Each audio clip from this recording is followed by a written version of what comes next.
우리 다 같이 하나님의 말씀 함께 찾아 읽겠습니다. 하나님께서 주일 오전 여러분들에게 주시는 말씀은 로마서 4장 9절부터 16절까지 말씀입니다. 로마서 4장 9절부터 16절까지 말씀입니다. 제가 한 절 읽고 여러분들이 한 절 읽고 교독하겠습니다. 로마서 4장 9절부터 16절까지입니다. 그런즉 이 복이 할례자에게냐 혹은 무할례자에게 도냐? 무릇 우리가 말하기를 아브라함에게는 그 믿음이 의로 여겨졌다 하노라.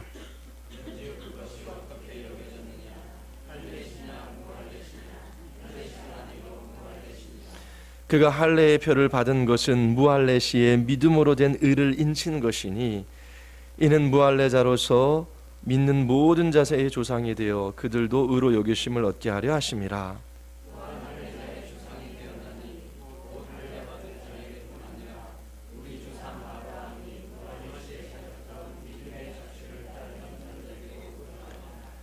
아브라함이나 그 후손에게 세상의 상속자가 되리라고 하신 언약은 율법으로 말미암은 것이 아니요 오직 믿음의 의로 말미암은 것이니라.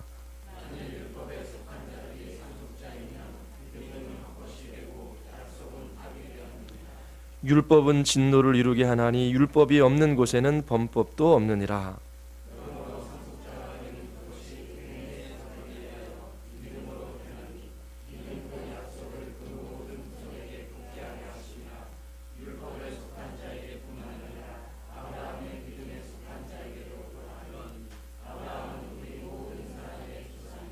아멘. 우리 기도하시겠습니다. 하나님 아버지, 저희들이 하나님의 말씀 앞에 섭니다. 주님께서 죄인들을 위하여 행하신 놀라운 구원의 일들을 믿음의 눈으로 바라보게 하여 주시고 저희들에게 주시는 용기와 자유와 힘을 얻어 담대히 이 세상을 이기게 하여 주시옵소서. 믿음으로 하나님께 영광을 돌리며 믿음으로 복된 그리스도인의 삶을 살아가게 하여 주시옵소서. 성령 하나님께서 설교하고 말씀을 듣는 모든 이들을 붙들어 주시고 이끌어가 주시기를 간절히 원하오며 예수 그리스도의 이름으로 기도드리옵나이다. 아멘.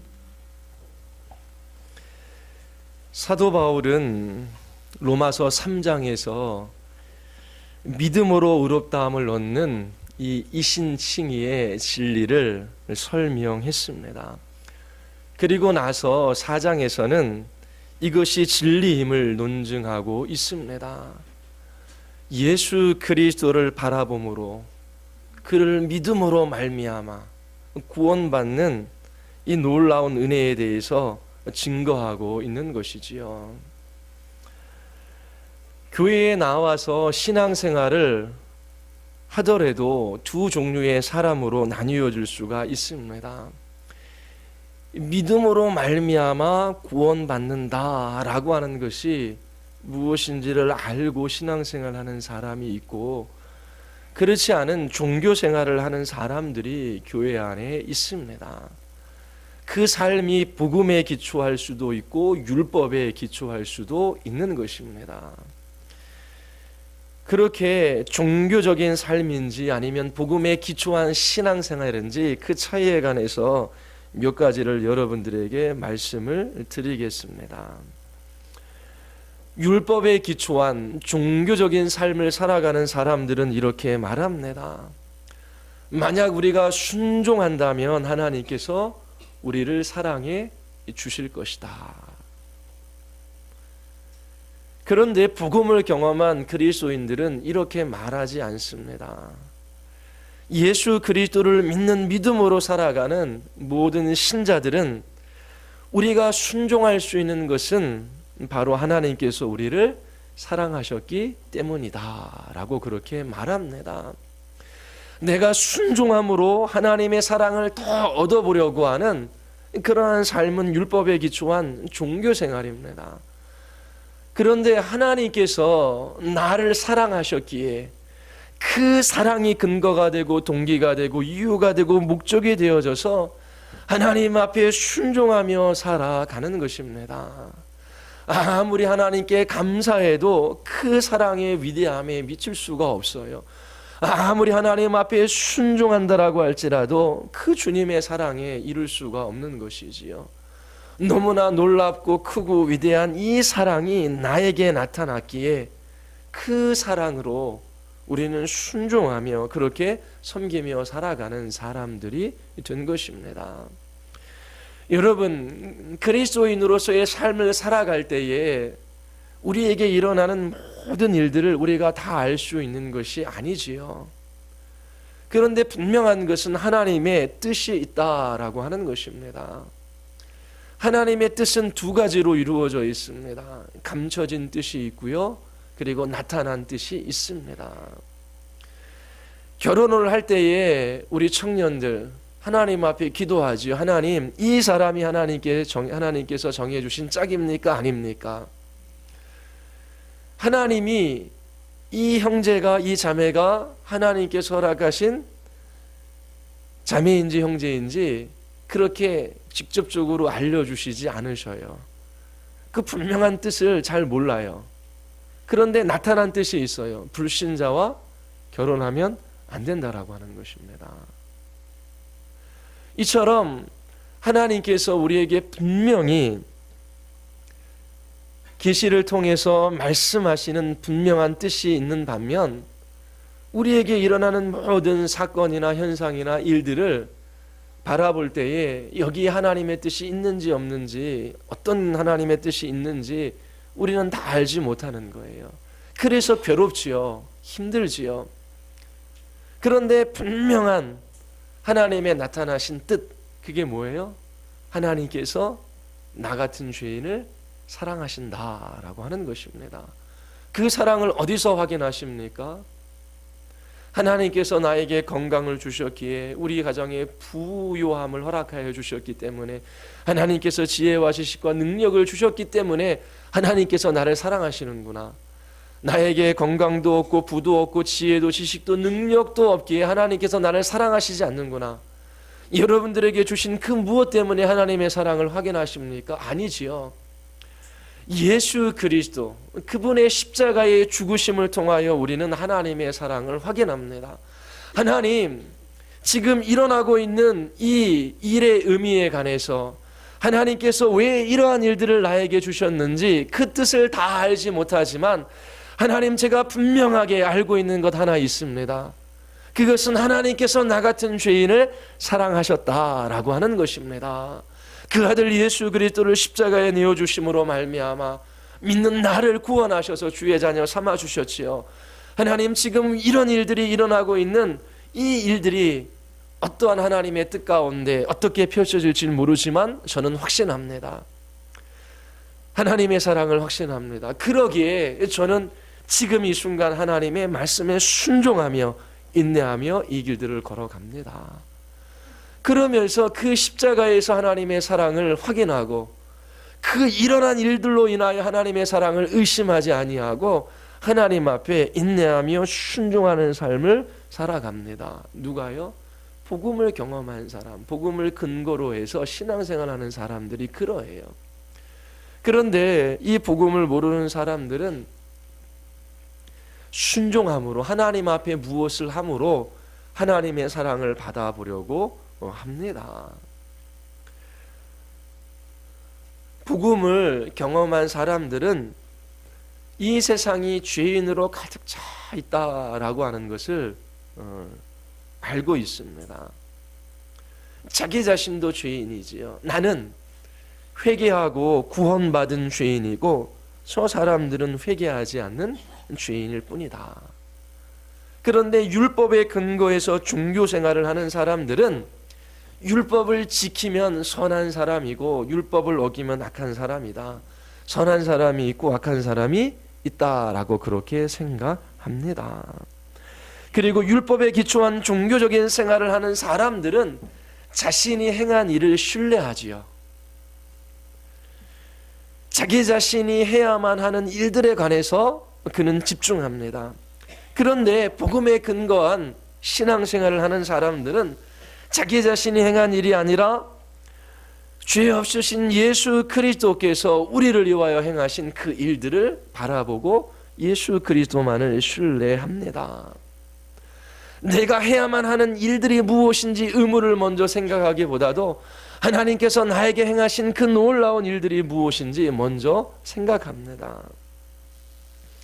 그리고 율법에 기초한 종교적인 삶을 살아가는 사람들은 하나님께로부터 부와 건강과 지혜와 능력 같은 것을 얻는 것이 목적입니다. 그러나 복음에 기초한 신앙생활을 하는 사람들의 목적은 하나님이 주신 선물이 아니라 바로 은혜로 말미암아 하나님께서 우리에게 주신 하나님 자신을 목적으로 합니다. 여러분들이 하나님을 갈망하며 하나님을 추구하며 하나님 자신을 만나기를 사모하며 그렇게 하나님 앞에 나아가고 계십니까? 아니면 하나님의 손에 들려진 그 선물을 얻기 위하여 종교적인 삶들을 살아가고 있지는 않습니까? 내가 예배를 해야지, 드려야지, 내가 헌금을 해야지, 내가 이런저런 섬김을 해야지 하나님께서 이러이러한 복을 주실 거야. 내가 그렇게 하지 않으면 하나님 앞에 혼날 거야. 그러면서 두려운 마음으로 하나님께 무엇을 얻어보려고 그것을 목적으로 살아가는 종교인들이 교회에도 있다라고 하는 것입니다. 율법에 매여 종교적인 삶을 살아가는 사람들은 고난으로 말미암은 고통을 하나님의 형벌이라고 그렇게 생각합니다. 그런데 복음에 기초한 신앙생활을 하는 사람들은 고난을 더 거룩하게 하시는 그 하나님의 섭리로 이해하는 것이지요. 고난으로 말미암은 고통이 있을 때에 나를 위하여 십자가에서 고난받으시고 고통당하신 예수 그리스도를 바라봅니다. 사랑의 하나님께서 이 고난을 사용하셔서 이 고통을 사용하셔서 나를 더욱 예수님 닮게 할 것을 그렇게 알고 있지요. 그래서 고난 가운데 인내하며 하나님께서 나를 아름답게 빚어가실 것을 기대하는 것입니다. 구원이라고 하는 것은 천국에 가서 그냥 평안하고 안정적인 삶을 살아가는 것이 전부가 아니라 우리를 거듭나고 회심하게 하시는 과거의 구원이지요. 그리고 이 땅에서 예수 그리스도를 닮아가는 거룩이 있습니다. 그리고 주님 오실 날 우리의 몸이 부활체의 몸으로 변화되어져서 영화될 날이 있지요. 예수 그리스도를 완전히 닮는 그 모습으로 변화될 그날이 있는 것입니다. 신자에게 있어서 최고의 복은 예수 그리스도, 그분을 알고 그분을 닮아가는 거예요. 여러분, 어떤 사람이 아름답습니까? 지혜 있는 사람도, 지식이 많은 사람도, 능력이 큰 사람도 아름답지요. 외모가 준수한 사람도 아름답습니다. 그런데 가장 아름다운 사람은 예수 그리스도 닮은 사람이에요. 여러분들의 인격을 통하여 예수 그리스도의 생명, 예수 그리스도의 어떠함이 나타날 때에 그 사람이 가장 아름다워요. 그리고 그 사람이 가장 복된 것입니다. 이처럼 복음에 기초한 신앙생활을 하는 사람들은 고난이 찾아오지만 그 고난을 하나님의 형벌로 생각하는 것이 아니라 예수 그리스도를 닮게 하시는 성화의 도구로 하나님께서 사용하셔서 내 영혼에 유익하게 하실 것을 굳게 믿습니다. 그러하기에 고난 중 인내할 수 있는 것이지요. 율법에 기초한 종교적인 삶을 살아가는 사람들은 하나님 앞에 나아갈 때에 확신할 수 없습니다. 왜냐하면 내가 하나님 앞에 순종한다라고 했지만 그 순종이 하나님 앞에 이를 만한 그런 순종이었는지 의심이 들 수밖에 없는 것이지요. 하나님을 기쁘시게 해드리는 삶을 산다라고 살았지만 나의 이 순종이 하나님을 기쁘시게 해드렸는지 확신할 수가 없는 것입니다. 어떤 사람이 자기 자신의 순종과 자기 자신의 선행을 통해서 하나님 앞에 확신을 가지고 나아갈 수 있겠습니까? 그래서 복음에 기초하지 않고 율법에 기초한 종교적인 삶을 살아가는 사람들은 하나님 앞에 나아가지를 못해요. 확신을 가지고. 그런데 복음에 근거한 신앙생활을 하는 사람들은 확신을 가지고 하나님 앞에 날마다 나아갑니다. 기도가 항상 잘 되는 것은 아니지요. 주님과의 이런 교제와 교통을 항상 누리는 것은 아니에요. 하나님과 우리 사이를 가로막는 것은 죄밖에 없습니다. 죄로 말미암아 하나님과의 관계가 소원해지는 것이지요. 해야 될 것들을 하지 않고 하지 말아야 될 것들을 했기 때문에 그렇습니다. 근데 기도하려고 하는데 기도가 안 돼요. 내가 불순종했던 그것들이 생각나면 나의 발목을 잡습니다. 그때 기도하지 못하고 삶으로 돌아가 온전히 순종한 다음에 하나님 앞에 기도하면 담대함과 확신을 가지고 하나님 앞에 나아갈 수 있을까요? 아닙니다. 우리가 하나님 앞에 담대함과 확신을 가지고 설 수 있는 것은 예수 그리스도께서 십자가 위에서 나를 위해 죽으셨기 때문입니다. 예수 그리스도의 십자가의 보혈의 공로를 의지하여 하나님 앞에 나아갈 때 하나님께서 우리의 죄를 용서하시고 용납해 주시는 것입니다. 내가 잘 살았던 삶의 의를 가지고 하나님 앞에 나아가는 것이 아닙니다. 율법에 매여 종교생활하는 사람들은 하나님 앞에 확신을 가지지 못해요. 확신을 가지고 나아가지 못해요. 그런데 복음에 근거한 신앙생활을 하는 사람들은 언제든지 확신을 가지고 하나님 앞에 설 수 있는데 그 근거는 예수 그리스도의 십자가의 죽으심 때문입니다. 율법에 근거한 종교생활하는 사람의 끝은 자기 자랑과 자기 절망 두 가지밖에 없습니다. 나는 기도했고 나는 예배를 드렸고 나는 순종했기 때문에 저 사람보다 더 낫다라고 그렇게 생각하거나 나는 이 하나님의 말씀에 지속적으로 순종할 수 없다라고 하는 것 때문에 절망하는 것입니다. 그래서 이 율법에 기초한 종교적인 삶을 살아가는 사람, 자기 절망과 자기 자랑과 자기 절망, 이 두 끝에 이르게 됩니다. 그런데 복음에 기초한 신앙생활을 하는 사람들의 끝은 겸손함과 확신에 찬 기쁨입니다. 왜 겸손합니까? 하나님 앞에 나는 죄인이기 때문에 그래요. 하나님의 은혜로 내가 구원받은 것이기에 자랑할 것이 하나도 없는 것입니다.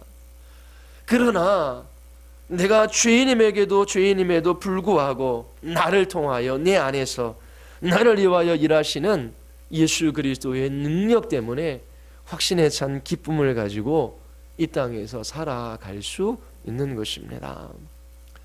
사도 바울은 이 복음에 관하여 오직 믿음으로 말미암아 의롭다함을 얻는 이 진리를 반대하는 유대인이 있을 것을 그렇게 생각하고 그들을 향하여 이것이 진리임을 논증합니다. 로마서 4장 1절부터 8절까지는 아브라함이 행위로 구원받지 않았음을 논증하고 있습니다. 아브라함이 어떻게 구원을 받았습니까? 아브라함이 어떻게 구원을 받았는지, 어떻게 하나님 앞에 의롭다함을 인정받았는지 이 유대인들이 안다면 이 유대인들도 아브라함과 동일한 방식으로 구원을 얻는 것이지요. 로마서 4장 1, 2절은 아브라함이 행위로 의롭다함을 받았다면 자랑할 것이 있을 것이나 하나님 앞에서는 없다라고 하는 것이지요. 자기 자신의 순종을 통하여 자기 자신의 행위로 구원받은 것이 아니기에 자랑할 수 없다라고 하는 거예요. 나는 죄인입니다. 그래서 겸손한 것이지요. 죄인임에도 불구하고 그리스도께서 나를 통하여 내 안에서 나를 위하여 오늘도 역사하고 계시기 때문에 확신에 찬 기쁨을 가지고 신자들이 살아가는 것입니다. 아브라함은 행위가 아니라 믿음으로 의롭다 여김을 받았다라고 하는 것을 창세기 15장 6절을 인용하여 로마서 4장 3절에서부터 5절에까지 그렇게 사도 바울은 논증하고 있습니다. 지지난주 살펴봤던 내용이지요. 이처럼 아브라함이 행위를 통해서 구원받은 것이 아니라 믿음으로 의롭다함을 얻었다라고 하는 것을 사도 바울이 논증합니다. 그러므로 아브라함의 후손인 유대인들도 행위가 아니라 믿음으로 말미암아 의롭다 여김을 받는다라고 하는 결론을 내리고 있습니다. 그리고 두 번째로 9절부터 12절까지는 아브라함은 할례로 구원받은 것이 아니다라고 하는 것을 논증하고 있습니다. 유대인들은 할례가 구원에 있어서 중요한 증거다라고 그렇게 생각했습니다. 하나님이 아브라함과 언약을 맺으시면서 아브라함과 그의 모든 후손들에게 할례를 받으라고 명령하셨습니다. 이 유대인들에게 있어서 할례는 구원받았는지 그렇게 확신할 수 있는 분명한 증거라고 생각을 했습니다. 할례 받지 않은 이방인들은 한 사람도 구원받을 수 없다라고 그렇게 생각했지요. 그런데 사도 바울은 이 할례가 구원의 증거일 수 없다라고 하는 것을 논증합니다. 구원에 있어서 결정적으로 중요한 것은 할례가 아니라 믿음이다. 오직 믿음으로만 구원받는다라고 하는 것을 논증하는 것이지요. 4장 10절에 보면 아브라함이 의롭다함을 받는 것은 할례시가 아니라 무할례이심을 증거하고 있습니다. 창세기 12장에 보면 하나님께서 아브라함을 75세에 부르십니다. 그리고 창세기 15장에 보면 하나님께서 다시 찾아오셔서 그에게 약속해 주시지요.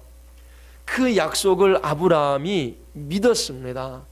그 믿음을 보시고 하나님께서 아브라함을 의롭다 여겨 주셨습니다. 그 일이 86세에 일어난 것입니다.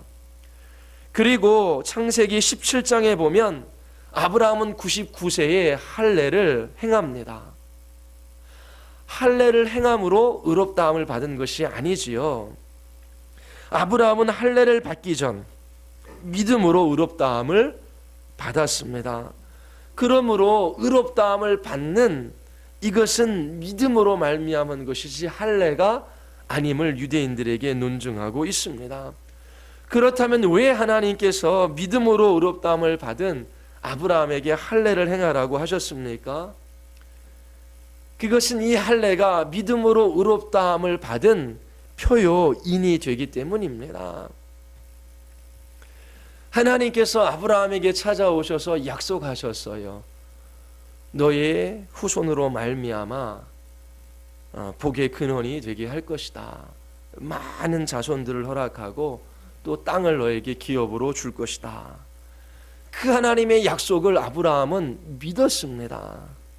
지금 당장 눈에 보이는 것은 아니었지요. 그런데 하나님께서 약속하실 것을 반드시 이루실 것을 신뢰했습니다. 그 믿음을 보시고 하나님께서 아브라함에게 할례를 행하라고 명하셨어요. 그 몸에 증거를 갖게 하신 것이지요.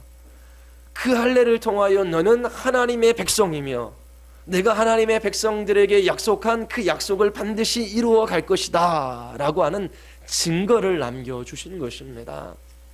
하나의 징표입니다. 결혼을 할 때에 그 결혼을 할 때에 남녀가 중요한 그 예물, 그 증거를 교환하지요. 그게 반지입니다. 반지. 반지라고 하는 것은 한 몸이라고 하는 것을 나타내는 증거물이지요. 이 결혼은 하나님께서 부르셔서 우리를 짝지어 주시고 한 몸 이루게 하신 것입니다. 그러므로 사람이 이 결혼을 나눌 수가 없습니다. 하나님께서 우리를 부르셔서 교회를 향한 그리스도의 그 언약적 사랑을 드러내게 하시고자 하십니다. 삼위 하나님의 그 사랑의 교통과 연합을 이 결혼을 통해서 하나님께서 나타나게 하십니다. 하나님께서 나를 사랑하시고 나를 구원하시겠다라고 약속하신 그 약속이 변할 리가 없지요. 이 약속이 불변하는 것처럼 나도 이제 그 하나님의 사랑으로 내 아내, 내 남편을 죽음이 갈라놓을 때까지 사랑하며 섬기겠습니다. 우리는 주님이 한 몸 이루게 한 그러한 연합입니다 라고 하는 것을 이 반지를 통해서 증거물로 삼는 거예요.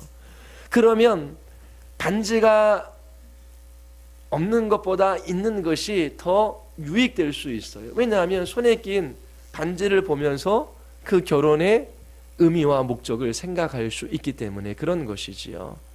이 할례도 마찬가지입니다.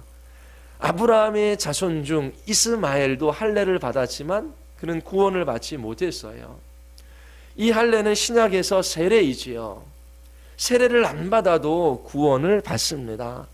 그런데 세례 받는 것은 우리에게 놀라운 은혜이며 영적인 유익이 있는 것입니다.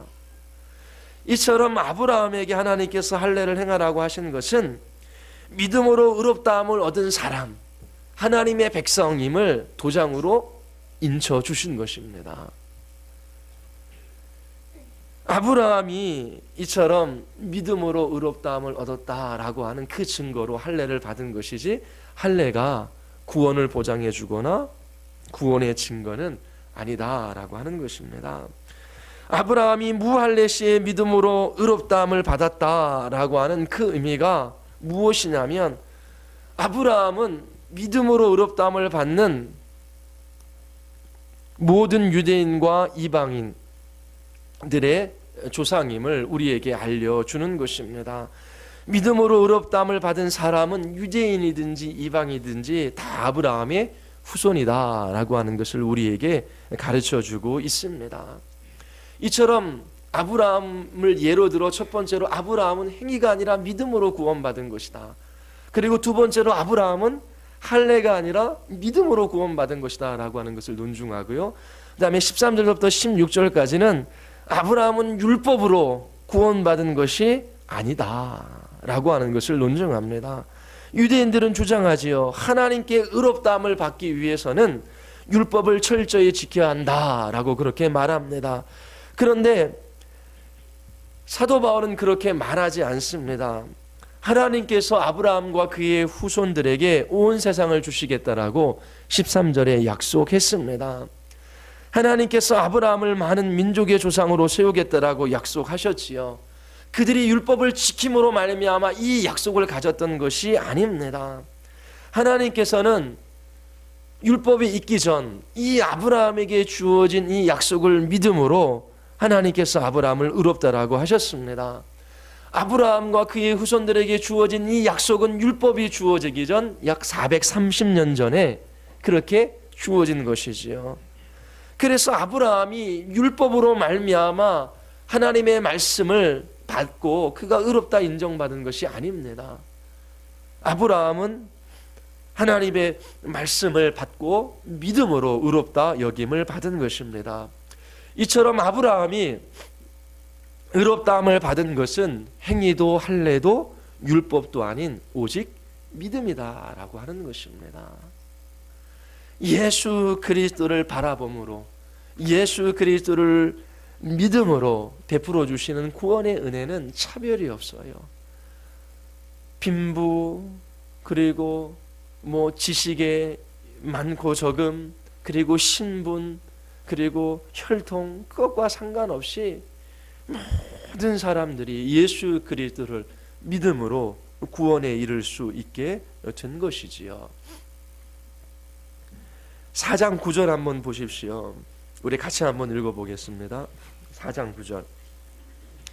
이렇게 믿음으로 의롭다 하심을 얻었다, 하나님과 바른 관계를 맺게 되었다라고 하는 것이 얼마나 복된 것인지 우리에게 말하고 있습니다. 4장 9절입니다. 다 같이 시작.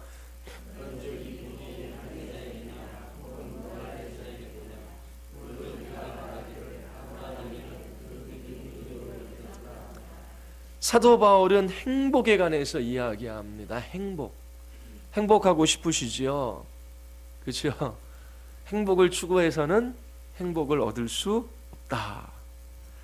이 행복이라는데 이라고 하는 그 말이 붙었지요. 그것이 4장 6절에서부터 8절을 이야기합니다. 이란 것이 없이 하나님께 의로 여기심을 받은 사람, 모두 무거운 짐을 지고 살아갑니다. 자기 자신의 순종, 자기 자신의 의, 자기 자신의 선행, 자기 자신의 공로, 자기 자신의 일한 것으로 말미암아 복된 삶을 살아가고자 합니다. 하나님께로부터 구원 얻고자 합니다. 그런데 일한 것이 없이 하나님께 의로 여기심을 받은 사람의 복에 대하여 7절은 불법이 사함을 받고 죄가 가려짐을 받은 사람들은 복이 있고, 8절은 주께서 그 죄를 인정하지 않을 사람은 복이 있도다. 이 복이 이 세상에 있는 것과 관계가 없음을 우리에게 알려주고 있습니다. 내가 지금 행복하지 않은 것은 취직을 못했기 때문이야. 내가 지금 불행한 것은 돈이 없기 때문이야. 내가 지금 이렇게 고통하는 것은 건강을 잃었기 때문이야. 나에게 돈이 있고 나에게 좋은 직장이 있고 나에게 건강이 있으면 나는 행복할 거야. 일반적으로 사람들이 생각하는 것이지요. 이 세상에 있는 것들이 우리를 복되게 할 것이다, 행복하게 해줄 것이라고 사람들은 믿고 그 행복을 추구하며 이 땅에서 살아갑니다. 이 땅에 있는 것이 우리에게 주는 기쁨과 즐거움이지요. 그런데 참으로 우리를 복되게 해주지는 못합니다. 돈이 많은 것이 행복일 수 없어요. 그러면 진짜 돈이 많은 사람들은 나는 행복하다라고 이야기해야 되는데 그렇게 말하지 않습니다. 건강한 것이 건강하지 않은 것보다 낫지요. 그런데 건강이 행복의 조건이다라고 그렇게 말할 수가 없어요. 이 땅에 있는 것들을 소유함으로 참으로 행복한 삶을 살아갈 수 있는 것이 아닙니다. 오히려 갖고 있는 것 때문에 우리 인생이 불행해질 수도 있는 것이지요. 건강한 사람은 자기 자신의 건강으로 범죄합니다. 돈 있는 사람, 부모가 돈을 많이 가지고 있어요. 그 집 자녀들은 갈등하며 싸웁니다. 유산을 받기 위해서이지요. 그리고 현대 문명의 혜택을 누리며 살아갑니다. 자동차를 한 대 샀어요. 남자들 자동차 살면 정말 행복하죠. 그렇죠? 별로 이렇게 제가 교회로부터 베르나를 한 대 받았어요. 10여 년 전에. 하얀 차인데요. 그것도 중고예요. 새 차도 아니에요. 근데 베르나를 한 대 받았는데 그것도 중고차인데 처음 이제 차가 생긴 거예요. 뭐 쓸고 닦고 광내고 뭐 난리도 아닙니다. 예. 얼마나 갈까요?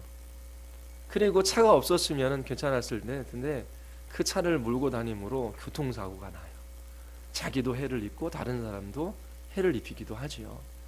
그래서 좀 더 행복하고 나은 삶을 살아가기 위하여 과학기술이 발달됩니다. 그래서 그 문명의 이 길을 사용합니다. 그런데 그것이 우리에게 즐거움이 되기도 하고 삶을 좀 더 편하게 만들어주기도 하지만 반대로 죽음의 기운이 그만큼 크게 역사하는 것이지요. 그래서 이 땅이 주는 것이 우리에게 참으로 행복하게 하지를 않아요. 그러면 이 복이 어디에서부터 오냐? 이 땅에 있는 것으로부터 오는 것이 아니라 하나님께로부터 오는 것입니다. 하나님 자신이 우리에게 복이 되는 것이지요. 한 신자가, 한 사람이 하나님과 바른 관계를 맺고 살아갑니다. 그때에 이 사람은 죄로부터 자유합니다. 이 땅에 무슨 일이 일어나든지 간에 그는 두려워하거나 걱정하거나 염려하지 않아요. 그리스도인들에게 염려가 아예 없다라고 하는 것이 아니라 염려라고 하는 것이 들어오지만 그것에 매여 종노릇하지 않는다라고 하는 거예요.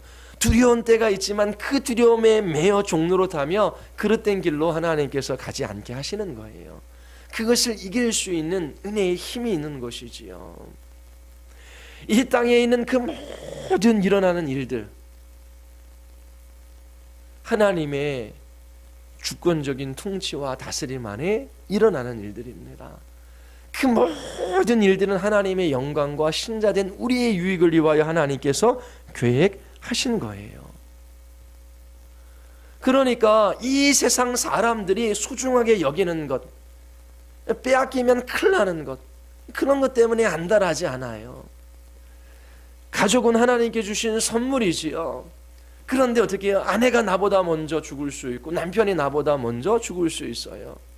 그런데 그렇게 우리의 가족을 잃어버리는 그것 때문에 크게 낭망하거나 절망하지 않습니다.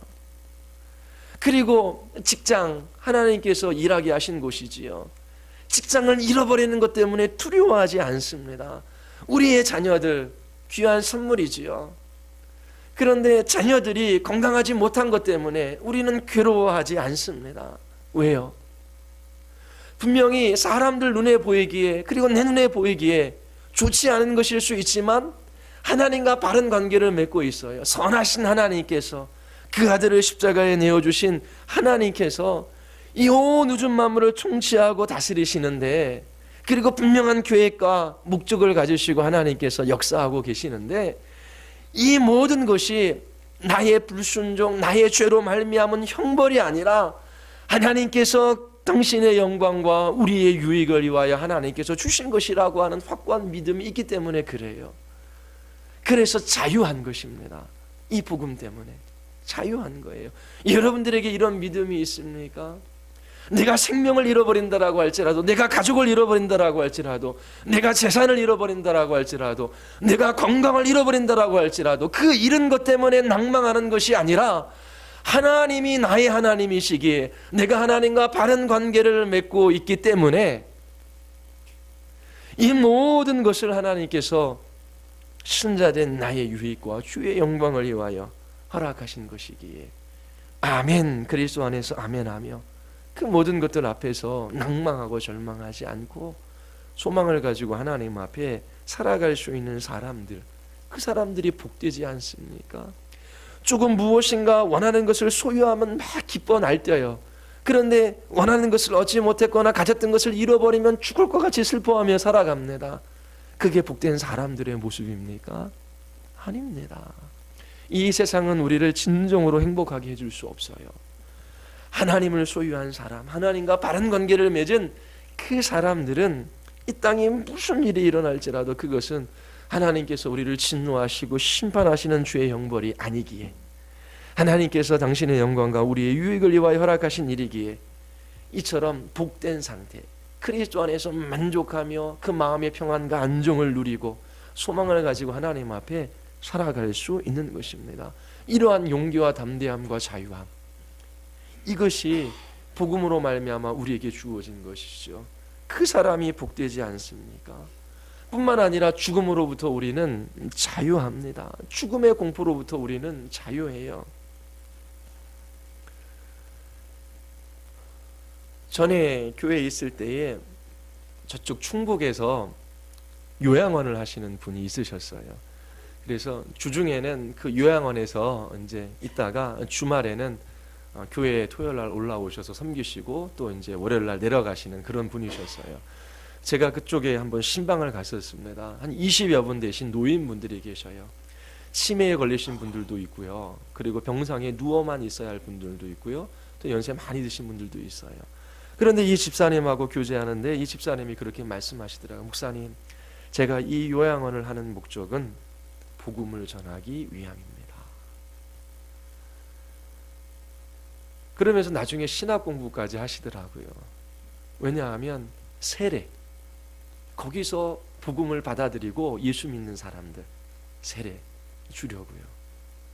그런데 목사님, 참으로 놀랍고 신기합니다.